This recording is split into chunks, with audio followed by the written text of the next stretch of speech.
So over here, you can see that I have this photo right here. And let's say what I want to do is I want to go ahead and then apply out photo effect to this.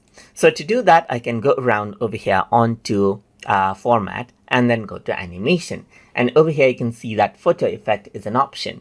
And then once I go ahead right here within the photo, you get the slide effect, as you can see right here. And you can go ahead and loop it out and reverse and loop as you want as well. You can go ahead and zoom in right here just like this. You can go ahead and zoom out, as you can see right here, and then even go ahead and then read it out. So let's say, for example, you want some sort of an effect right here while the photo is maybe full screen right here, and within the frame, then you can see that you get this particular effect right there. So you can go around and add in interest to the photo right here, just like this.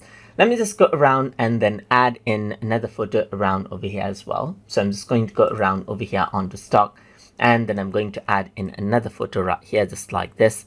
Let me just go ahead and resize this out right here. Then what I can do is I can simply go around over here onto animation and add in a bit of a zoom out right here as well. Add in a bit of a breathe, or maybe zoom out and so forth, as you can see right here as I need. And then you can see that this is the photo effect that I have right here.